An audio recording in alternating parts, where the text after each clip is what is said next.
magicien n'est jamais en retard, Frodon Sake. Ni en avance d'ailleurs. Il arrive précisément à l'heure prévue. Jusqu'au bout, j'aurais été à vos côtés, jusque dans les flammes du Mordor. Je voudrais que l'anneau ne soit jamais venu à moi. Que rien de tout ceci ne se soit passé. Comme tous ceux qui vivent des heures si sombres, mais ce n'est pas à eux de décider.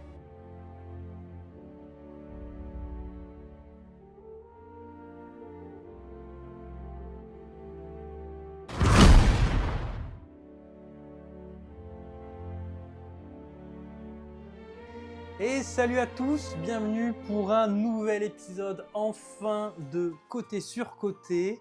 Avant toute chose, salut Sid. Salut Roy. Le retour du concept de la chaîne qu'on n'a pas fait depuis genre 2021 ou 2022, je ne sais pas. Le dernier épisode en date, c'était, s'il ne me dit pas de conneries, Matrix. Donc vu que ça fait super longtemps, je vais vous rappeler rapidement le concept. On prend un classique du cinéma. Vous avez vu le titre de cette vidéo, donc vous savez pourquoi vous avez cliqué. Et l'un de nous considère que c'est un film qui est surcoté, alors que l'autre se range du côté de tout le monde, c'est-à-dire que c'est un film qui est coté sûr, qui est une valeur sûre. En l'occurrence, aujourd'hui, on parle du Seigneur des Anneaux, la communauté de l'anneau, donc le premier épisode. Et il se trouve que Sid a un avis catastrophique sur le film. Voilà. Juste. On va pas vous résumer le film, on part du principe que vous le connaissez. Hein, on est là pour rentrer en profondeur, pour qu'est-ce qui nous plaît, qu'est-ce qui nous plaît pas. En l'occurrence, moi j'aime le film et Sid ne l'aime pas. Et sans plus attendre, nous allons attaquer. Et je te propose donc d'attaquer, vu que c'est toi qui as l'avis catastrophique. Je suis censé le descendre. Donc, le Seigneur des Anneaux, le SDA, comme on dit chez nous, et pas l'abréviation américaine à la con, c'est un premier volume, un premier film. Tout à fait. Donc, comme la plupart des trucs dans ces romans, c'est une origin story. Il va présenter tous les personnages, toutes les intrigues, enfin, pas encore toutes les intrigues, parce que ça se dévoile plus tard.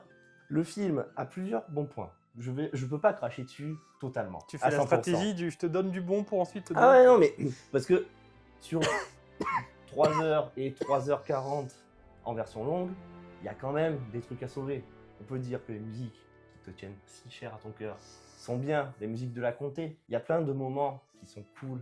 Mais pour moi, c'est plus la manière dont le film va se tourner, même si ça a été écrit, donc forcément le film est fidèle au bouquin. C'est la manière dont la tournure de l'histoire va prendre. Certains personnages, Frodon et...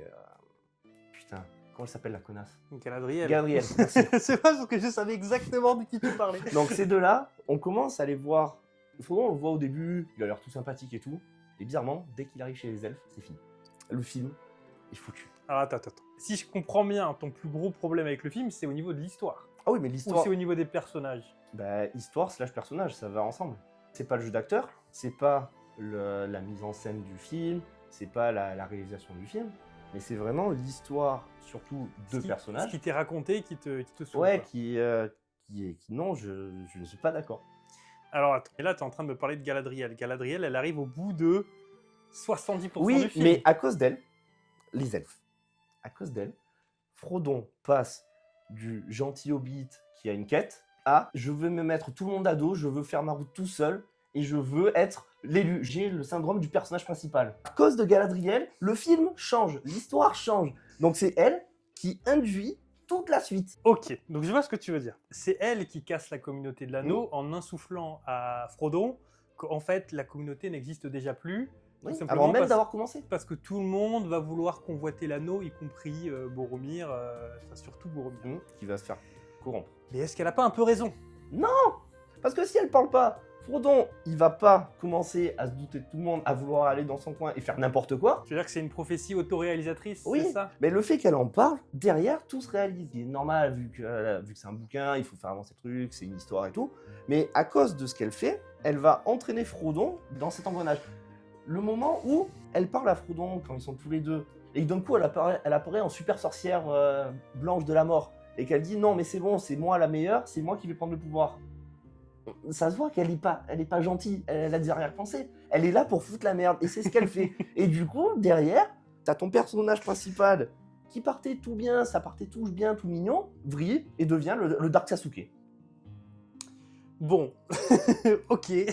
Alors, je pense que c'est un peu plus complexe que ça. Sur la scène où elle devient complètement faux-folle, Ouais. etc., Frodon lui propose l'anneau, et elle s'imagine ce qu'elle ferait avec, et finalement elle résiste. Et d'ailleurs, elle dit j'ai réussi cette épreuve, mais par contre, il faut que je m'en aille parce que je vais pas résister longtemps. Et on comprend dans l'univers du Seigneur des Anneaux que les hobbits sont des êtres qui résistent particulièrement à l'attrait de l'anneau, mais ce sont un peu les seuls. Ce qui fait que tout le monde dans la communauté de l'anneau, tout le monde à un moment ou à un autre finirait par être corrompu par lui parce que plus il te rapproche du Mordor, et plus son pouvoir se grandit. Je suis pas d'accord. Dans tout ce qu'on sait de la trilogie, il y a 3 hobbits qui ont eu l'anneau. Gollum, il a brillé instantanément. Non, pas instantanément. Il a tué son meilleur pote instantanément. Littéralement, dans le Ah bateau. oui, il oui, le tue. dans le 3, oui, effectivement. Il tue son meilleur pote pour avoir l'anneau. C'est compliqué. Bilbo, il a résisté, ok, il a réussi à se contrôler, mais on sent que, voilà, il a un attrait quand même assez particulier. Après avoir passé 50-60 ans avec l'anneau. Frodon, il a l'anneau, pour moi, il vrille aussi, parce qu'il suit les paroles de Galadriel, et derrière, sa mission, c'est l'amener au Mordor pour le détruire. Sauf que, derrière, plus il se rapproche du Mordor, plus il a pas envie de le Ben oui, détruire. mais Galadriel a raison. Non, tu oublies une scène parce que la scène où ils font le conseil et où la communauté se forme, tout le monde est en train de se disputer l'anneau ou pas l'anneau. D'ailleurs, les deux seuls qui n'interviennent pas, 3 pardon, Elrond, Gandalf et Aragorn. Mais Aragorn était un personnage particulièrement détaché de tout. Il a même renoncé au pouvoir d'être le roi du Gondor. Donc tu comprends que ce personnage-là spécifiquement n'est pas intéressé par le pouvoir, Lui, il a pas. etc. Mais sinon, tous les personnages sont en train de s'engueuler et pendant cette scène-là, tu as Frodon qui voit l'anneau lui échapper et il a plein de visions de Sauron, machin. Et en fait, il est pas bien. Quand Gimli veut l'attraper, quand Boromir veut l'attraper, quand tout le monde veut l'attraper, il est pas bien. Et donc, il se propose de le porter. Mais c'est à la fois... Enfin, moi, je le lis comme ça. C'est à la fois, je me sacrifie pour vous parce que voilà, et en même temps, ça va me permettre de le garder pendant tout le trajet. Moi, Mais- j'enlèverais la partie sacrifice. Mais oui, mais dans ce cas-là, ton argument ne tient pas parce que ça veut dire que bien avant de rencontrer Galadriel, il veut déjà garder l'anneau pour lui. Oui, mais c'est ce que je dis. Il vrille, Frodon, dès qu'il a eu l'anneau, il a eu ce côté obscur qu'a l'anneau, et il a commencé à changer. Et après, avec Galadriel, la communauté, que Galadriel lui dit, en mode non, tout le monde va être contre toi, tout le monde va essayer de te le voler, ça a amplifié. Mais quand tu dis que les hobbits, c'est des personnes qui résistent, bah du coup non, parce que sur les 3 porteurs, pour moi, il y a que Bilbo qui a à peu près résisté, il est dans son coin, il fait sa vie, mais Frodon, il a changé de comportement, et Gollum, il a vrillé instant. Donc du coup, de dire que les hobbits, c'est les personnes les plus safe, bah, je suis pas d'accord. Gollum, il s'est fait ronger sur 500 ans quand même si effectivement Sméagol tue directement Ouais. son pote pour l'avoir. Bilbo, c'est pareil, tu sens qu'il était en train de se faire ronger par l'anneau, et d'ailleurs, quand il doit le donner à Gandalf, en fait, il a des crises de « je veux le garder ». il a des Il a des crises. Et quand finalement, il arrive à s'en séparer, ce qu'il n'est pas capable de faire Sméagol. Sméagol, en Ah gros, oui, il a non. perdu l'anneau, mais là, Bilbo, il arrive à il le fait donner. le choix de le laisser tomber quand même. Et ce qui est quand même une preuve qu'il peut s'en séparer. Oui. Alors que je suis quasiment sûr que si Boromir, à n'importe quel moment de ce film, prend l'anneau une seule fois, il n'y a pas une seule fois où il va le Alors, laisser. dans ce cas-là, les hobbits ont une plus forte résistance au pouvoir de l'anneau. Mais c'est pas ce que des, non, pas des personnes safe. Ils ne sont pas safe. Mais personne n'est véritablement safe, mais c'est juste que c'est Bah, si, le- Aragorn, il l'aurait eu. Non, parce qu'en fait, Aragorn, il aurait été corrompu. D'ailleurs, il y a un moment, il le propose à Aragorn. Il refuse. Tu le vois, une micro... Oui, mais en fait, il le refuse parce que Gandalf le refuse. Galadriel, que tu l'aimes ou pas, le Ah. refuse. Aragorn le refuse. En fait, ceux qui Ont plus de volonté. ont le plus de volonté refusent le Mm. pouvoir parce que c'est un pouvoir facile, donc un pouvoir néfaste. Mais c'est aussi, d'une certaine manière, une lâcheté de la part d'Aragorn. Là où Gandalf et Galadriel sont en mode « moi, je suis trop puissant. Si je l'ai, je veux faire n'importe quoi avec. Oui. D'ailleurs, elle se transforme, elle dit « je serai votre reine, vous serez tous à genoux. Oui, ça oui. Quelle est la différence entre cette Galadriel-là qui se projette avec l'anneau de pouvoir et un Sauron, en fait? Et en fait, elle dit « je suis juste un Sauron différent ». Après, elle a 4500 ans. Donc Oui, aussi, et elle a puis du vécu. et elle a déjà un anneau. Et Aragorn, pour moi, c'est à la fois de la bonté d'âme et à la fois un peu de la lâcheté, parce que à ce moment de l'histoire, Aragorn ne veut pas, Ah, il veut rien, ouais. il ne veut pas reproduire ce qu'a fait Isildur, c'est-à-dire avoir l'anneau et le convoiter. Donc en fait, c'est par lâcheté, il ne veut même pas être roi ou avoir l'anneau, il veut juste pas en savoir. Oui, Donc c'est facile pour lui d'y renoncer parce qu'il a renoncé à tout dans sa vie. Mais c'est une lâcheté qui se reporte sur Frodon en mode désolé petite totre, mais tu vas devoir porter ce fardeau tout seul, et ça nous arrange bien que ce soit toi qui le porte. Ouais, mais ok, mais il vrille. Il décide de l'aide de personne. Il a le mec le plus fidèle au monde avec lui. Il a ses 2 cousins et il les envoie bouler. Parce que, non, mais tu comprends, c'est ma mission, c'est moi qui l'ai, c'est moi qui dois l'amener là-bas, je suis l'élu. Bah non, du coup. Alors, effectivement, quand j'étais plus jeune, je comprenais pas pourquoi ils se séparent aussi abruptement. La communauté, t'as l'impression qu'elle vient à peine d'être née, qu'elle est déjà défaite. En soi, ils ont quand même des épreuves qui vont assez vite dans le film, puisque Quand ils vont dans la montagne enneigée, tu te doutes que du temps a passé, c'est juste que le film ne te le montre pas parce qu'il manque une montagne. Ils mettent 4 jours pour traverser la Moria. Voilà, il se passe du temps quand même. C'est juste qu'on ne le voit pas à l'écran, même dans la version longue. Je suis d'accord que tu n'as pas l'impression que la communauté s'est formée avant de se déformer. Tu as l'impression qu'ils se sont rencontrés hier et qu'au bout de 2 jours, ça va pas. Ah oui, bah clairement, c'est ça, ils sont en balade.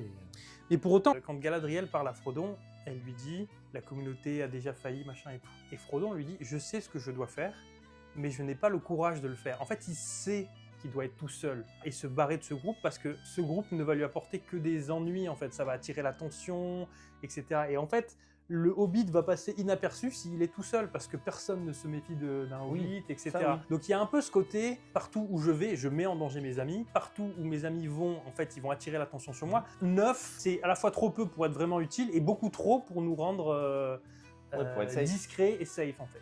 Donc, je suis d'accord que dans le film, c'est pas tout à fait clair, mais tu comprends un peu aussi qu'il y a à la fois, il s'est fait monter le chou par Galadriel, à la fois, il avait déjà pris sa décision avant, et il a un peu le syndrome du sauveur, effectivement, je vais faire mon fardeau tout seul, et c'est pour ça que la dernière scène du film est la plus touchante, et c'est celle, moi je chiale à chaque fois, c'est quand Sam, il lui dit non, je te suis. Et qui vient, qui sait pas nager. Et qui sait pas nager, et t'as quand même Frodo qui est sur son canoë et qui dit non Sam, et il est en mode, c'est quoi, je m'en bats les couilles. Mais si Aragorn avait dit je m'en bats les couilles aussi, je pense que Frodo aurait dit bah viens en fait. Enfin, je sais pas. Bah, à ce moment-là, tu dis, il rejette tout le monde. Il veut être seul, ok, il veut pas attirer l'attention. Si on prend que celui-là, d'accord. Mais derrière, t'as les autres films où, clairement, sans Sam, Frodon, il meurt minute 1. Du coup, le côté de je veux être tout seul, je veux mener ma mission du 1, être fort, ok, ça va être dur, mais je vais y arriver, c'est mon sacrifice, n'a plus de valeur dans les suites. Donc, c'est pas parce qu'il veut faire ça qu'il a raison. En fait, ce film-là te montre que tu peux te tromper. Tout le monde se trompe parce que Boromir était persuadé qu'il fallait prendre l'anneau pour en faire un... Boromir est corrompu par son père. À un moment, il veut voler l'anneau et puis après, il se rend compte, mais qu'est-ce que j'ai fait? Il se rend compte que l'anneau lui a fait tourner la tête, d'ailleurs. Frodon lui dit, vous n'êtes plus vous-même, Boromir, calmez-vous, etc. Frodon peut aussi ne pas être lui-même. En fait, c'est un peu ta gueule, c'est magique. Mais l'anneau a une volonté propre, il cherche à séparer Frodon de son groupe pour qu'il soit plus facile à choper, ou est-ce que c'est vraiment une volonté de Frodon? Tu peux tout imaginer. Celle qui te plaît le plus, tu prends l'explication qu'il te veut parce que ta gueule, c'est magique. Mais quoi qu'il arrive, le fait que Sam dise non, je viens avec toi, c'est contre la volonté de Frodo et contre la volonté de l'anneau, a priori, si vraiment l'anneau voulait isoler. Et c'est pour ça aussi que Sam va lui sauver les miches plus tard. Mais quand j'étais jeune, j'avais tendance à croire que le véritable héros du Seigneur des Anneaux, c'est Sam, parce que c'est lui qui sauve le cul de Frodon et tout. Mais en réalité, si tu essaies vraiment de te mettre à la place de Frodon, et quand tu vois à quel point tous les gens deviennent fous à cause de l'anneau, et que lui, il arrive malgré tout, sauf à quelques exceptions, quand il va jeter dans le 3e film, quand il va jeter Sam parce qu'il se fait manipuler par Gollum, mais sinon il garde la tête froide et il arrive à prendre les bonnes décisions et à porter ce fardeau, et il est courageux du début à la fin. C'est d'ailleurs pour ça qu'à la fin il a une retraite spirituelle, parce que il ne se remettra jamais de cette blessure et de ce qu'il a eu à porter, là où pour Sam c'est plus facile d'aider quelqu'un qui va pas et d'être celui qui peut intervenir, etc. Donc je reviens à ton défaut. Moi, je trouve que Galadriel, effectivement, elle n'est pas super bien amenée dans le film. Mais par contre, Frodon, je trouve que dans ce film-là, son évolution est logique. Et même si, en fait, on finit par détester notre protagoniste, t'aimes pas son comportement, t'aimes pas comment il devient, etc. Mais malgré tout, il veut quand même aller au Mordor. Il n'y a pas un seul moment du film où il dit « on arrête tout ». Il a dit qu'il ferait quelque chose et il y va jusqu'au bout. Justement, cette évolution, toi tu dis il vrille complètement, ben ouais, on est sorti du petit monde, de la petite bulle de la comté où tout allait bien et où il n'y avait pas de problème, etc. Il y a quelques dialogues intéressants dans le film où justement il dit « j'aurais voulu que ça n'arrive jamais ». Et t'as Gandalf qui lui dit « oui, mais en fait, c'est pas toi qui décides. Personne ne veut que des mauvaises choses arrivent. Par contre, la question c'est qu'est-ce que tu fais du temps qui te reste ?» qui est d'ailleurs pour moi la plus belle maxime du film. D'accord, il va t'arriver des mauvaises choses, maintenant qu'est-ce que tu fais? Et je trouve que Frodon, dans ses décisions, il fait le bon choix. Le bon choix avec des erreurs, parce que c'est toujours humain. Ouais. Il fait des choix. Des choix ont été faits. Pour moi, pas les bons, mais l'anneau va monter au maximum les envies des gens. Et du coup, comme je disais, Boromir, qui lui le veut pour lui, parce qu'il croit que c'est le mieux, mais aussi pour faire plaisir à son père, parce que son père lui a demandé, et que c'est l'élu de son... Enfin, c'est le fils aîné, c'est le meilleur fils par rapport à son père. L'anneau va accentuer cette envie-là, qui fait que ils n'ont plus que cette idée-là dans la tête. À un moment où ils sont tous rassemblés de la communauté, oui, où tu vois Legolas, il lorgne dessus, mais pas trop quand même, parce que bon, c'est Legolas. Gimli, ça serait intéressant de l'avoir. Ils font ça, mais derrière, ça s'arrête et ils reprennent leurs esprits. Alors que, ok, Boromir va continuer à penser, à fomenter le truc, peut-être parce que justement il est humain, et que c'est le propre des humains, alors que les autres sont des nains, Ouais, et c'est des aussi, elfes. je pense, juste c'est un personnage qui mentalement est faible. Oui. En fait, il s'énerve beaucoup, il est impulsif, et donc du coup, je pense que c'est un caractère de personnage qui est très affecté par le pouvoir de l'anneau. Là où quelqu'un de posé, réfléchi, calme, Gandalf ou Aragorn vont moins se faire affecter, mais finiront par être affectés quand même. Comme Saruman a été affecté par le pouvoir de Sauron, alors qu'à la base c'est un magicien. Le personnage de Saruman est là pour te prouver que Gandalf aurait pu mal tourner, et que peut-être que ce n'est qu'une question de temps avant qu'il tourne mal aussi. Après, Gandalf il est ni bon ni mauvais. Il est, comme on L'avantage, disait au début. l'avantage de se séparer à ce moment-là, enfin, moi je comprends pourquoi d'un point de vue narratif, il faut séparer Frodon des autres, parce que déjà Gandalf est cheaté. Donc dans la narration, il y a plusieurs moments où on est obligé d'enlever Gandalf. Déjà Gandalf ne les rejoint pas à la taverne du joyeux poney machin et tout là, parce que sinon c'est trop simple en fait, donc ça donne le moment de tension avec les Nazgûl. Ensuite, Gandalf revient, et ils sont plus vraiment trop dans la merde quand Gandalf est là, sauf dans les mines de la Moria, et il faut une menace vraiment ultime pour tuer Gandalf, et à partir du moment où il n'y a plus Gandalf, ça devient instantanément la merde. Et ensuite, Aragorn est trop fort. Oui. Donc s'il est protégé par Aragorn, en fait, il va rien lui arriver. Donc il faut narrativement que tu sépares Frodon, qui redevienne cette chose fragile, que tu le sépares d'un Legolas qui peut faire un one-shot à chaque flèche, Oui, etc. Ça, oui. Mais c'était le but justement de la communauté, de rassembler des gens qui peuvent protéger Frodon pour l'amener à son but. Philosophiquement, la communauté de l'anneau, c'est plusieurs races qui s'unissent contre un ennemi commun. Mhm. Mais ça tenait que sur les épaules de Gandalf en réalité. C'était une alliance de circonstances et qu'il y avait des brebis galeuses à l'intérieur. Effectivement, ça aurait été plus beau normalement en termes de thématique que tous ensemble réunis, ils y arrivent. Alors que là, en fait, à la première brebis galeuse, tout part en couille. Surtout qu'ils sont 9, il y en a un qui fout la merde, et du coup, ils se séparent en 3 groupes. Ouais, si je comprends bien, en gros, à partir de la moitié du film, tu te fais chier. Ben, en gros, dès que Frodon a l'anneau, dans le 1, d'accord, ça change totalement d'ambiance, parce que tu passes, comme tu disais, de la comté, tout est féerique, tout est beau, ils sont dans leur monde, ils connaissent rien du monde extérieur. Ils partent en quête, Frodon a l'anneau, et Frodon est direct tenté d'utiliser les pouvoirs de l'anneau. Direct, il va rentrer dans le monde des Nazgûl. C'est à cause de lui que... putain, c'est qui se fait blesser sur le... Bah, c'est lui, hein. C'est lui. Oui, mais c'est parce que Merry et Pipin font un feu. En l'occurrence, là, c'est ses potes qui sont Oui, trop mais cons et qui font un après feu. il met l'anneau et il se taille et pendant Ouais, mais- 15 minutes il a l'anneau et dans le monde des Nazgûl. Ouais, mais enfin, le met pas. mais il peut pas savoir que les Nazgûl vont le voir quand même. Jusqu'à présent, il l'a mis 2 fois et à chaque fois, Bah il s'en ouais, est mais- sorti. Il doit pas l'utiliser, il l'utilise quand même. Donc en fait c'est ça le problème. Il sait ce que ça représente, mais sa volonté, elle commence déjà à être corrompue. Frodon n'est pas un héros parfait. C'est pas le mec qui fait Oui. pas d'erreur, etc. C'est le fameux héros qui sort de nulle part. Et donc oui, effectivement, quand t'as 5 mecs en cap, le design des Nazgûl est stylé, mais du coup, quand t'as 5 mecs qui viennent pour essayer... Si t'as une possibilité de t'en sortir, tu tentes. En fait, tu Ouais. fais exactement ce que tu devais pas faire. Mais moi, moi, ça me semble logique que ce personnage, à ce moment-là, quand il sait qu'il va peut-être mourir, va essayer de s'en tirer. Oh, mais du coup il fait ça pour abandonner tous les autres et s'enfuir. Ah oui, non mais moi, Donc- encore une fois, je dis pas que c'est un héros parfait. Frodon n'est pas un héros parfait. Et c'est justement parce que c'est pas un héros parfait que je l'aimais pas quand j'étais plus jeune et que maintenant je trouve que c'est un personnage qui est intéressant. Parce que justement, il est entouré de personnages qui sont trop parfaits. Legolas est trop parfait, trop lisse, Aragorn est trop parfait, trop le mec parfait, Gandalf est parfait, Sam est bon, est parfait. Tout le monde est parfait, mais lui ne l'est pas. Mais c'est ce qui fait aussi que on y croit un peu. Parce que ça le rend humain et que nous... En fait, on est la race des hommes. On se dit, est-ce qu'on serait un Isildur, un Boromir, ou est-ce qu'on serait un Aragorn? Tout le monde se pense Aragorn. Tout le monde se dit, ouais, T'as envie d'être. moi je serais Aragorn, mais en fait, peut-être qu'on serait tous des Boromir. Aragorn, c'est pas un full humain. Ouais, Ouais, donc aussi, Mais- il y a aussi ça. ce que je veux dire, c'est qu'on s'imagine tous en Aragorn, alors que dans la vraie vie, parce que c'est une thématique sur la guerre, etc., dans la vraie vie, on serait tous peut-être plus des Boromir que des Aragorn. Ou pas, en fait, je sais pas. Mais c'est pour nous montrer qu'il existe un entre-deux, mais que l'entre-deux, bah, t'es pas parfait, mais t'es pas ultra mauvais non plus. Ok. Moi, je vais aller un peu dans ton sens, parce que c'était ton principal reproche sur le film, en réalité. Ah oui, non, mais bon, le problème, c'est. Enfin, le principal reproche, qui est l'histoire, le développement de certains personnages, et qui est le thème central du film, et qui dure pendant très longtemps. Donc, bon. Si je mets la balance, oui, c'est ça qui prend le dessus. Moi, je l'ai vu au cinéma quand il est sorti en 2001, j'avais adoré, et ensuite, quand je devais le revoir, je le trouvais chiant. J'avais la flemme, j'avais Mhm. envie de regarder le 2, j'avais envie de regarder le 3, il y avait des batailles, c'était plus épique, etc. Je me rends compte que ce film-là, que beaucoup considèrent comme étant le meilleur de la trilogie, et je peux comprendre pourquoi. Mais pour moi, ce n'est le meilleur de la trilogie que quand tu as vu la trilogie. Ce film prend plus d'ampleur quand tu sais ce qui va se passer après. Quand tu sais déjà ce qui se passe dans le 2 et ce qui se passe dans le 3, tous les événements qui te sont montrés là ont plus d'impact. Donc c'est un film que tu gagnes à revoir une fois que tu vois la suite. Mais pour quelqu'un qui n'a jamais vu Le Seigneur des Anneaux, tu lui mets Le Seigneur des Anneaux, le 1 la première fois, putain c'est compliqué.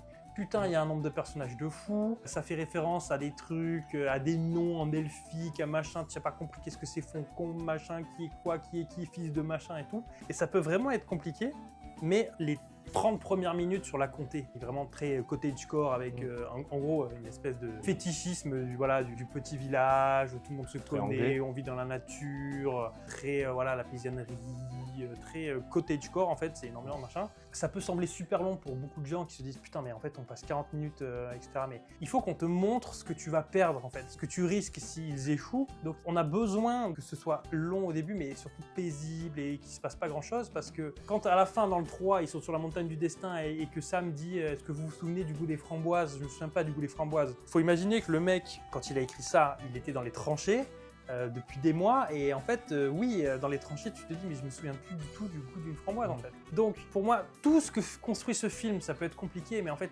tout prend sens plus tard et donc quand tu le revois une fois que tu sais ce qui arrive après, je trouve que le film est vraiment génial. Et je trouve que le film est vraiment génial encore aujourd'hui parce que les effets spéciaux n'ont pas vieilli sauf Gollum qui était vraiment mal fait dans le 1 pour l'avoir revu récemment. Gollum en particulier dans le 2 et dans le 3 ça ira mais dans le 1 il est vraiment mal fait. Il apparaît pas dans le 1. Si, il apparaît dans le 1. Il apparaît à plein de moments dans le 1. En loose. Oui, il est mais pas... tu le vois pas, mais t'as aucun moment où tu vas le voir bien, qu'il va parler ou quoi. Donc il est fait en fond, c'est pas... Non, il y a 2-3 scènes sur lui, où un peu en gros plan, où tu vois son visage, il monte l'échelle dans la Moria. Au tout début, quand on t'explique comment il a perdu l'anneau et que Bilbo l'a récupéré, il est dans sa caverne, là, il se retourne vers la caméra et il fait vraiment dégueulasse. Pas souvenir que ça soit aussi moche, parce que les trois ont été faits quasiment en même temps. Ils ont progressé en tout cas sur les autres. Mais le film a une esthétique de dingue, le film a des décors de dingue. J'ai un plaisir de fou à repenser aux décors de la Moria. Foncombe, c'est des peintures en arrière-plan. Il y a un gigantisme qui se dégage. Et moi, ce que j'aime dans celui-là, plus que dans le 2 et dans le 3, qui ont plus tendance à me saouler maintenant quand je les vois, c'est un peu inversé mon avis, c'est que tous les personnages sont au même endroit. Donc, tu avances et c'est linéaire. Alors que dans 2 et dans 3, comme tu le dis, il y a 4 histoires en même temps, donc un peu de ci, un peu de là, un peu de ci, un peu de là, ce qui peut donner un rythme assez chiant au film finalement. Alors que là, ils enchaînent une péripétie, puis une autre, et c'est regroupé. Enfin, c'est une vraie quête avec tout un groupe de personnages qui fait une quête. Et t'es pas éparpillé dans la narration, qui est du coup quelque chose que je reproche un peu au 2 et au 3, où des fois, en fait, t'as envie de voir un segment de l'histoire et on se fait chier avec tel segment de l'histoire qui est pas terrible, etc. Là, il y a quasiment rien que je jette dans le film. Moi, ce que je jette dans le film, c'est le poney fringant, quand ils vont à Brie, la première fois qu'ils rencontrent Aragorn. C'est ce moment-là où je décroche un peu. Et effectivement, quand ils arrivent dans la forêt, enfin dans la forêt des elfes de la forêt avec Galadriel, ils regardent dans le miroir, qu'elle donne un cadeau par un cadeau par un cadeau. Et ouais, là on se fait un peu chier. Mais sinon, je trouve que c'est quand même un tour de force dans ce film de réussir à mettre autant d'éléments en... Alors le film est long, mais il se passe tellement de choses. Et pourtant, tout est digeste avec des temps de pause, des temps d'action. Il faut qu'on résume toute l'histoire de l'anneau avec la Isildur, etc. Et c'est distillé au fur et à mesure du film avec un peu Gandalf qui fait de la backstory, un peu Galadriel, un petit peu machin, un petit peu Elrond de Foncombe. Donc, ouais, chaque perso mine de rien, va apporter sa petite touche d'histoire, sa petite carrière. Ouais, et de manière assez organique, je trouve, parce que même si c'est quand même un personnage qui dit « j'étais là, Gandalf, j'y étais », et tu es en mode pourquoi tu me racontes ça? Évidemment, on se connaît depuis des années, évidemment que tu m'as déjà raconté ça normalement, mais je trouve que ça marche dans le film parce que tu y crois. Pourquoi est-ce qu'à ce moment-là il explique? Et le fait de prendre des hobbits qui ne sont jamais sortis de chez eux pour leur faire découvrir tout le monde fait que on s'identifie à eux, on ne connaît que la comté qu'on nous a présentée pendant une demi-heure et qui est la seule zone qu'on nous présente vraiment pendant longtemps. Et ensuite, avec eux, on découvre tout, ça explique pourquoi des personnages vont tout expliquer, etc. Mais on est aussi perdu qu'eux et aussi émerveilleux qu'eux devant tout ce qu'on voit. Donc moi, je ne comprends pas comment tu peux t'emmerder devant la communauté de l'anneau. Parce que le scénar ne me prend pas. En fait, il y a tellement de trucs iconiques dans ce film. Bon, déjà, la Moria, vous ne passerez pas. Mais d'accord, il y a des trucs bien, mais c'est les moments où il n'y a pas le protagoniste principal. Et comme tu disais, t'adores l'esprit de quête, ils ont rassemblé des gens. La communauté de l'anneau, ils rassemblent genre un peu plus après la moitié du film, et ça disparaît après. T'as 2 passages, t'as la montagne, la Moria, et après c'est fini. Ok. Oui, mais tout ça se passe quand même dans le film La Communauté de l'Anneau. C'est dans les films suivants qu'il n'y a plus vraiment le groupe. Ouais, mais du coup là c'est vraiment, on te build up tout ce truc là, tout ce setup pendant un moment, ça apparaît, ça meurt. Je sais pas, fais-le mourir le film d'après, ou laisse un peu, genre fais croquer un peu, mais non. Là c'est vraiment, ça apparaît, ça meurt. Bah ok, d'accord. En fait, le film 1, résume à quoi? On te raconte l'histoire et ciao. Et tu peux commencer au 2, c'est bon. Alors oui, tu vas rater la comté et la Moria. Mais Et en fait, c'est c'est ce que j'essaie de t'expliquer. Le 2 ne peut fonctionner que parce que le 1 a tellement fait le taf pour te construire des fondations solides. Tu connais la psychologie de chaque personnage et t'as plus besoin d'en parler dans le 2. Tu sais comment Aragorn va agir, tu sais comment Frodon va agir, Ouais, mais tu sais c'est- comment Sam va agir. Non, et puis en fait, tout est posé dans le 1, mais y compris la musique. Il faut qu'on parle de la musique. Rien qu'avec cette musique, tu peux mettre le pire film du monde. En fait, il avait de l'or entre les doigts, Peter Jackson, et c'est même pas grâce à lui, c'est grâce à Howard Shore, le compositeur. Et encore, il n'y a pas le thème de Rohan ou le thème du Gondor Non. qui arrive après, mais dans ce film-là, tu as déjà très identifié le thème de la comté, le thème de l'anneau, le thème d'Isengard. Le film te balance de la musique dans la gueule tout le temps, mais vraiment trop. Et moi, j'en veux des comme ça, avec des thèmes vraiment iconiques. Et à la fin, en gros, la première musique qui est dans la comté, t'as le thème des hobbits. Et quand à la fin, Frodon s'en va tout seul sur sa barque là, et qu'il y a Sam qui revient, tu as à la fois le thème de la communauté, qui est mélangé avec le thème de la comté, qui devient en fait le thème des hobbits, pour dire que la communauté n'est plus que des hobbits en fait. Et donc la musique de fin fait écho à la musique du début, on revient sur la musique du hobbit, mais teinté un peu du thème de la communauté. En fait, rien qu'avec une analyse des musiques de ce film, et de à quel moment il prend un leitmotiv et il l'intègre à tel thème, ou alors le thème de machin, il fait, et c'est génial en fait, c'est génial parce qu'en mais- plus les musiques sont kiffantes et très bien. La musique, c'est pas le truc qui va me faire waouh. J'ai pas cette attirance pour la musique autant. Quand il fait au pont de Khazad-dûm, Au pont de Khazad-dûm.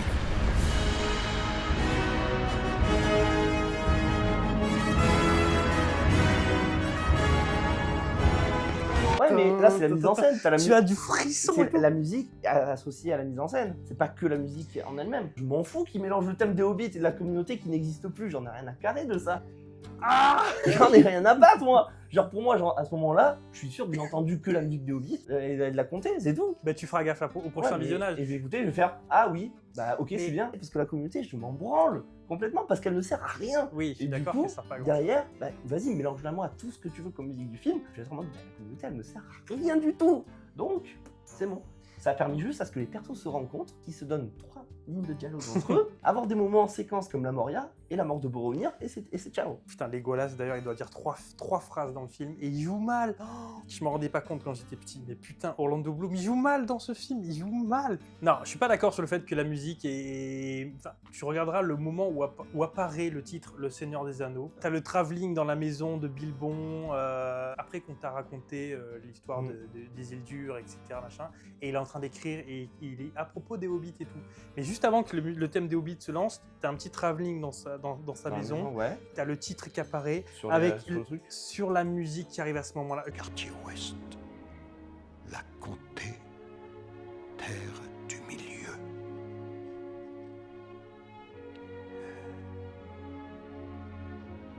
Le tiers âge de ce monde.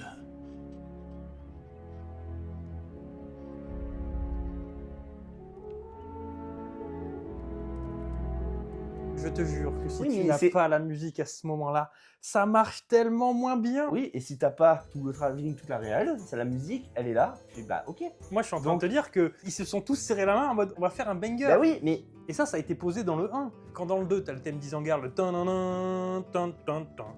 oui. Bah, tu sais, en fait, quand t'entends ça, tu sais où on est. Tu sais où on Ouais. est.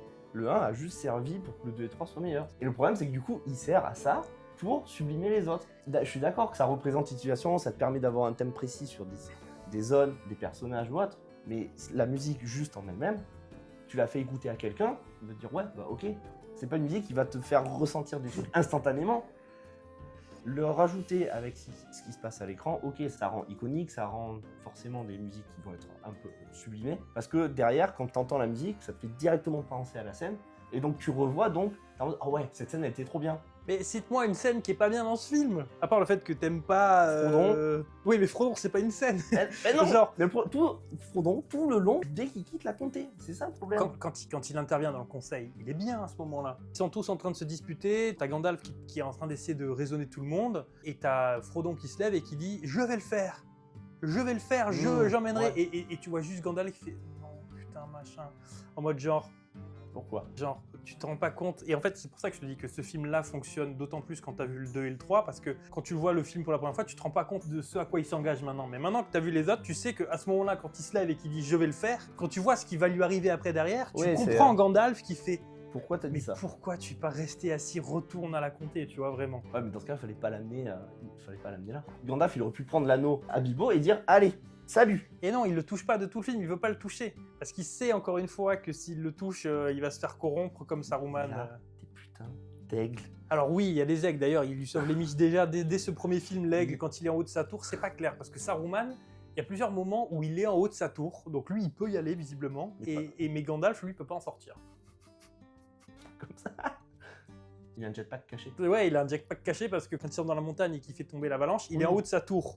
Il envoie, et après quand il envoie Gandalf, il va le voir. Et il va le voir et il est en haut de sa tour aussi. Et Gandalf, il dit qu'est-ce que tu fais là, gros ? Après, peut-être que Saruman est un sorcier, un magicien de niveau 10 et que Gandalf est que de niveau 6. Techniquement, c'est le chef de Gandalf. Je dirais que c'est ça qui est un petit peu mal. En fait, tu rencontres Saruman et la première fois que tu le rencontres, immédiatement il trahit. Ouais. Donc en fait, tu as du mal à comprendre qu'à un moment il a été gentil. Vu que tu l'as jamais vu gentil, tu te dis, mais en fait, ce mec-là, peut-être que depuis 100 ans, depuis 120 ans, peut-être, tu sais pas. Mais bon, en même temps, le film, il est déjà long, tu peux faire des choix. Ils ont fait des coupures. Mais du coup, Saruman est un mauvais, méchant, gentil. C'est en mode, haha, Gandalf, t'es venu, t'es tombé dans mon piège. Rejoins-moi. Oui, et puis en plus, il ferme les portes. Alors Gandalf va dans une autre porte, et il va dans une autre porte, et t'as l'impression qu'il est trop con. Mais tu le vois qu'il est en train de te trahir là. Déjà, quand tu fermes une porte, tu te retournes, tu dis, qu'est-ce que tu fais, tu vois ? Pourquoi ? Tu me fermes, ok, je vais pas dans ta chambre, je vais pas dans ta cuisine, je vais. Il y avait un courant d'air, pardon. Non, mais voilà, Et il se fait sauver par des putains de belles. Les aigles. On aurait pu lui filer l'anneau en disant tiens, c'est une bague, va dans le Mordor, tu le lâches, et ciao. Oui, mais bon, ça, est-ce que c'est un problème du film, un problème de l'histoire de base ?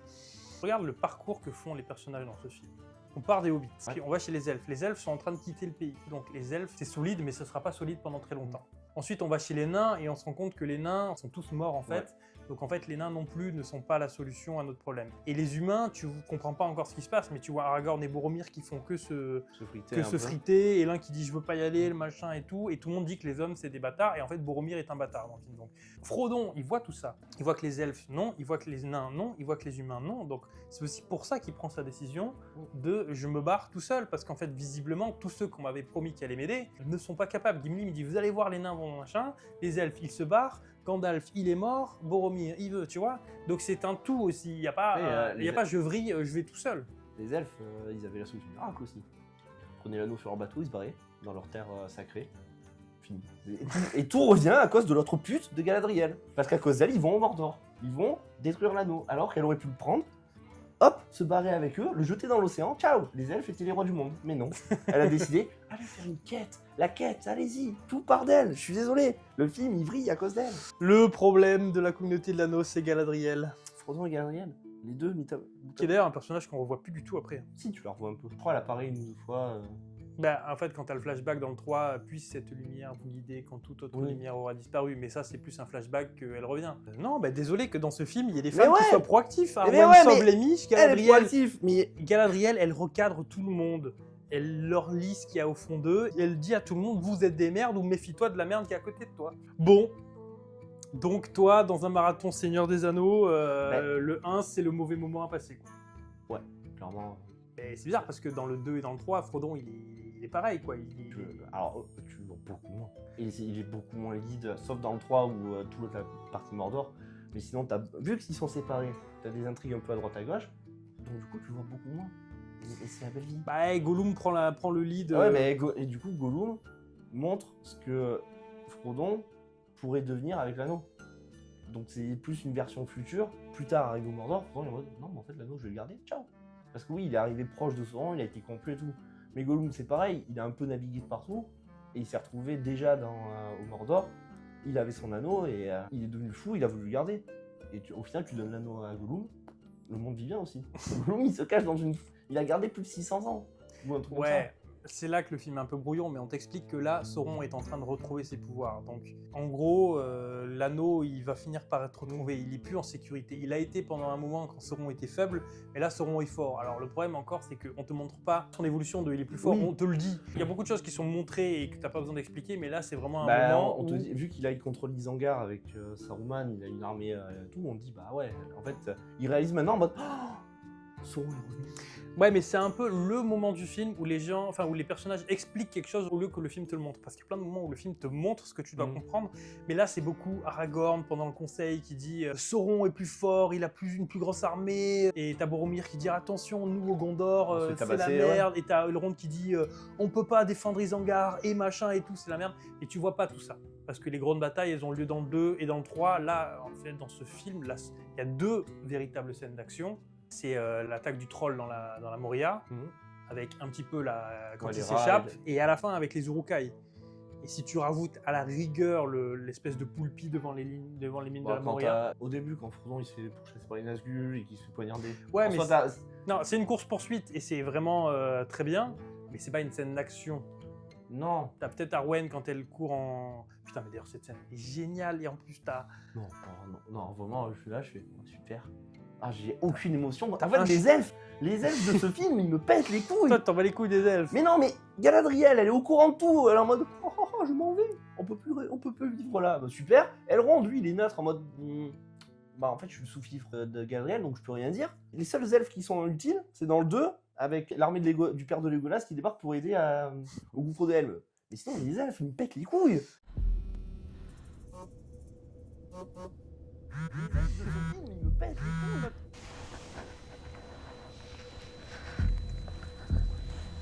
Nous sommes des répondantes du 3919, des soignants, des magistrats et des avocats, des gendarmes, des policiers et des associations. Face aux violences faites aux elfes, nous ne laissons rien passer. Elrond, il te dit, écoute, moi je suis déjà pris à 2 flancs entre Isengard et machin, je peux pas tout faire. Et en plus, il y a la moitié de mon peuple qui est en train de se barrer comme des gros lâches. À cause de qui? À cause de Galadriel. Nous sommes tous mobilisés contre les violences. Mais c'est pas à cause de Galadriel, tous les elfes rentrent chez eux. Parce que... Ils sont où là? Ils sont chez eux. C'est des exilés fiscaux, les elfes. Voilà, moi je te dis la vérité. C'est ça la vérité. C'est que dès qu'il y a un petit peu d'impôts, allez hop, ça se barre, machin et tout. Et ça laisse les gens dans la merde. Galadriel, tu le sens que c'est une meuf ultra puissante, ultra cheatée dans l'univers. Qu'est-ce qu'elle fait là? À ne rien faire. Mais même elle ne peut rien faire. Qu'est-ce que tu veux qu'elle fasse? Ses pouvoirs sont pas vraiment expliqués. Elle a un don de préscience et en même temps, ce qu'elle montre à Frodon ne se réalise pas. Parce qu'elle montre tout ce qu'elle lui dit. Oui, c'est voilà ce qui va se passer si tu échoues. Merci, Captain Constat, mais... Mais tout ce qu'elle lui dit se réalise au final. Bah non. La communauté va te trahir, oui. Tu vas avoir ça, oui. En fait, tout ce qu'elle lui dit en mode... Attention, patati patata, ça arrive. Donc en fait, elle a raison. Mais le problème, c'est que son super pouvoir, il est nul. C'est juste de voir ce qui va mal se passer. D'accord, mais est-ce que tu peux me dire ce que je dois faire pour... Je te dis, elle corrompt Frodon. Donc du coup, elle entraîne Frodon sur cette pente-là. Elle lui révèle ce qui va se passer. Elle le sort de son monde de bisounours, du tout va bien se passer. Non, ça va mal se passer, ça va être dur. Non. Je peux pas être d'accord, non. Je n'enlève pas que le film, il est bien à côté de ça. Comme je disais au début, il y a énormément de trucs bien. Techniquement, tu lui reproches rien? Non, techniquement, tu peux pas, parce que le 1, et même si on éteint la trilogie, techniquement, c'est quasiment les meilleurs films qu'on ait fait, sans 3D, sans effets. Il y en a partout des effets spéciaux, mais ils sont tellement bien intégrés que tu les vois pas, quoi. Mais il y en a partout. T'as quand même énormément Quand ils arrivent devant la cascade de Naruto, là, où t'as et qui sont comme ça, machin et tout, bon, ça, là, voilà, là tu vois que c'est de 2001, et que quand même, ça a pris un peu de vieux, mais... Ouais, mais c'est bien fait. Il y a plein de moments intégrés, il y a des peintures en arrière-plan, les fonds verts sont quasiment c'est pas que du full numérique. T'as quand même énormément de naturel, et c'est ça qui fait la beauté du film. Tu vois ce film-là avec le premier Hobbit, mais putain de merde, quoi, vraiment. Alors que là, quand ils sont dans une forêt, ils sont crades, les Uruk-hai, ils sont tous des mecs en costume, en maquillage. Ouais, mais c'est incroyable, ça. Alors que après, ils sont tous en numérique dans le Hobbit, et tu t'en bats les couilles. On parle pas du Hobbit, on parle pas de... Dans celui-là, dans le 1, 2, 3, dans le 1, et forcément dans les suites, ils ont tous le même moule, et c'est trop bien. Mais du coup, ce qui me fait sortir du film, dans le 1, c'est justement la manière dont, pour moi, Galadriel influence totalement le déroulé de la fin deuxième, troisième partie du film, l'évolution de Frodon, et du coup, j'arrive pas à passer outre ça. Ouais, c'est un problème scénaristique. C'est l'histoire, en fait, c'est juste l'histoire. Parce que le 2 et le 3, j'ai aucun problème avec l'histoire. Oh, le 2, tu sais, le Rohan, ça peut être un peu long. Hein. Ouais, mais bon. C'est le moment où tu peux vite faire rompicher si t'es en plein marathon, parce que... Il y a des poneys. Et les poneys, c'est bien. Quand ils vont voir le roi, le temps qu'ils le décoreront, et puis que machin... Ouais, mais à côté, t'as les... les Ents, ils mettent 1000 ans à parler. Après, la version longue aide pas, du 2. Parce que du coup, toutes les scènes que tu dis qui pour toi vont être longues, dans la version longue, elles sont encore plus longues. Ouais, non, mais moi, Donc moi je regarde Les Seigneurs des Anneaux, je trouve en version courte, c'est déjà des films qui sont très bien. Mais s'il y en a un que je dois regarder en version longue, c'est La Communauté de l'Anneau, parce que c'est celui qui apporte le plus de contexte nécessaire pour que les autres marchent. Et au final, là, moi, pour l'avoir revu en version longue pour cette vidéo, je coupe pas grand chose. Je coupe vraiment pas grand chose. Et les scènes qui sont rajoutées dans la version longue, là, la petite discussion entre Boromir et Aragorn quand ils sont chez Galadriel, et où tu vois Boromir qui dit mon père est en train de perdre la confiance de son peuple. Tu comprends un peu pourquoi ce mec-là, il faut qu'il agisse, il faut qu'il trouve une solution. Il est un peu désespéré. C'est le héros de sa nation. Il est dans le désespoir, ce qui le pousse à faire des mauvais choix. Mais il se rattrape avec le sacrifice. En fait, il se sacrifie pour sauver Merry et Pippin, quand même. Ils sont quand même pas les plus importants quand tu n'as pas encore vu ce qu'ils vont faire dans le 2 et dans le 3, parce qu'après ils prennent de l'importance. Mais à ce moment-là, tu te dis, Merry et Pippin, justement, Pippin, c'est celui qui crée le bordel dans la Moria, enfin qui fait le bordel tout le temps. Mais en fait, c'est le propre des. Enfin, au final, c'est les hobbits. Genre, c'est des hobbits joyeux. Bah, ils sont tous courageux, ils n'hésitent pas à sauter vraiment dans le combat contre le troll dans la Moria. Ils y vont, ils sautent dedans. Même plus au début où t'as Frodon qui s'en va, Sam qui rejoint, et ensuite les deux, oh, on vous a entendu, on vous rejoint. Et justement de faire un effet de groupe. Effet de groupe qui finito à la fin du 1. T'as cette force qu'ils avaient les 4 ensemble, même si c'est des hobbits et qui sont nazes au combat. En fait, t'as un peu la communauté avant que la communauté se forme, parce qu'en fait, dans la communauté, ne vient juste que se rajouter Légolas, Gimli et Boromir. Mais t'avais déjà le groupe avec Grandpa et les 4 hobbits et un peu Gandalf avant. Oui, le moment où t'as les 9 ensemble, c'est court dans le film, alors que t'as l'impression que ça va être un truc important. Ouais, mais alors que c'est censé être l'élément central du film. Mais c'est que l'histoire raconte quelque chose. Si ça échoue aussi vite, voilà. Du coup, le sujet principal de ton film, bah il y est pas. Et c'est ça le problème. Donc, comme vous l'aurez compris, je ne suis pas friand de ce film. Même si le revoir pour enchaîner avec les autres, faut passer par là. Il y a des bons trucs à sauver du film, mais là, on va dire que 70%, malheureusement, qui est l'histoire et le personnage, j'arrive pas à accrocher. Et c'est là que tu le trouves surcoté parce que beaucoup vont dire que c'est le meilleur de la trilogie. Oh, mais clairement. Et les gens disent comme toi, non, mais c'est un anneau, t'as le 1 et après t'as les 2 autres. Je me dis, bah, là, moi, sur les 3, non, c'est celui que je mets en dessous. Et je mets les 2 autres loin devant. Loin devant, ouais. Le 3 restera le meilleur. Moi, c'est celui que je déteste. Moi, si je devais faire un classement, maintenant, je dirais 1, 2, 3. Plus jeune, j'aurais dit 2, 3, 1. Je préférais le 2 au 3. Et même maintenant, où je trouve que les 2 autres sont un peu inférieurs, je continue de préférer le 2. Parce que le 3, bon, ça sera peut-être le débat de notre vidéo, mais le moment où il va chercher les fantômes, et ensuite les fantômes tuent tout le monde, et hop, c'est fini, pop. Voilà, c'est bon. Allez, voilà, c'est bon. Là, retour du roi. Le retour de l'élu. Ouais, bah écoute, je préfère justement quand l'élu de ce film de la communauté de l'anneau, là, c'est un petit mec qui fait des erreurs, qui s'y prend mal, qui tombe, mais qui se relève et qui fait le choix d'avancer, avec un Sam Gamgee le brave, avec cet homo-érotisme entre les deux, là, concrètement, il y a le twink avec son petit bear Faudra qu'on en parle aussi, hein, de l'homo-érotisme dans Le Seigneur des Anneaux, parce que... Mais je pense, ouais, le 3, il y a énormément de séquences bataille qui sont bien, de moments épiques. Justement, le trio Gollum, Sam, Frodon, là, voilà, là, c'est parfait. Dans le 2, t'as le Rouen, en fait, le Rouen est là. Et voilà. Il y a les poneys. Il y a les poneys. Mais le Rouen est là, ça suffit. Ouais, mais pour toute la bataille du gouffre de Helm et la bataille d'Isengard avec les Ents, la marche des Ents, tu as un creux, un milieu de film là où le roi est possédé, puis il est plus possédé, puis ensuite marche jusqu'au gouffre de Helm pendant que les Ents ils discutent. T'as la première attaque, t'as la deuxième. Enfin, je sais pas. Mais malgré tout, je préfère le 2. Ça me parle plus. Bon, en tout cas, moi j'estime que le premier est une valeur sûre, il est coté sûr, il mérite sa place de meilleur film de la trilogie. Maintenant, faites-nous savoir ce que vous en pensez, vous, dans les commentaires. Est-ce que vous êtes de l'avis catastrophique de Sid, ou est-ce que vous rejoignez la plèbe, tout le monde, la team, nos courages. Non, en vrai, je pense que faire un sondage, ce serait intéressant. Si on interroge quel est votre préféré entre le 1, le 2 et le 3, oui, je pense que le 1, de classement. Le 1, il doit avoir peut-être une petite majorité, mais je pense quand même qu'il y a beaucoup de gens qui vont te répondre le 3, ou beaucoup de gens qui vont te répondre le 2. Et c'est ce qui fait la force de la trilogie, c'est qu'au final... 3 piliers pour... T'aimes bien voir les 3 en réalité quand même, et il n'y a pas un film vraiment génial et 2 autres vraiment en dessous. Oui, les 3 peuvent se valoir, et dans la vie générale des gens, chacun va avoir un qui se dégage, comme tu dis, mais les 3 vont avoir une structure qui permet de s'assembler et faire une œuvre, une trilogie qui tient la route et qui échappe à la règle de la suite est toujours nulle à chier. D'ailleurs, l'homme de l'ombre là. Ton classement? Ah, je les ai pas revus depuis longtemps. Bah, c'est pas grave, ton classement de mémoire. Le 3 en dessous, le 30 dernier, et j'hésite entre un. Je donnerai ma réponse au commentaire. Il donnera sa réponse en commentaire. Il est malinx. Et on vous encourage donc à faire de même, puisque nous on a fait le tour de ce qu'on voulait discuter. N'hésitez pas à donc partager cette vidéo, à la liker, à parler de nous autour de vous, à nous suivre sur les réseaux sociaux, où on va essayer de poster des petits trucs. Vous pouvez nous follow donc sur Instagram, vous pouvez nous follow sur X, mais vous pouvez aussi surtout nous suivre sur Blue Sky plutôt. Et puis surtout, abonnez-vous si vous n'êtes pas abonné, car je constate que 70% des gens qui regardent les vidéos ne sont pas abonnés. C'est bizarre, tous les youtubeurs disent ça. C'est Non, bizarre, mais si vous activez la cloche. Si vous avez aimé cette vidéo, n'oubliez pas, il y en a d'autres qui sont sur le même concept. Alors, c'est des vidéos qui sont un peu plus vieilles, mais on a fait un côté sur côté, si ça vous intéresse, sur Gladiator, sur Matrix, le premier, et sur Aliens. Et cette année est une année de remise en route de la chaîne, donc évidemment, on reviendra avec d'autres vidéos sur ce concept. N'hésitez pas à en proposer aussi dans les commentaires. Je vous rappelle quand même, la règle, c'est que ça doit être un classique du cinéma.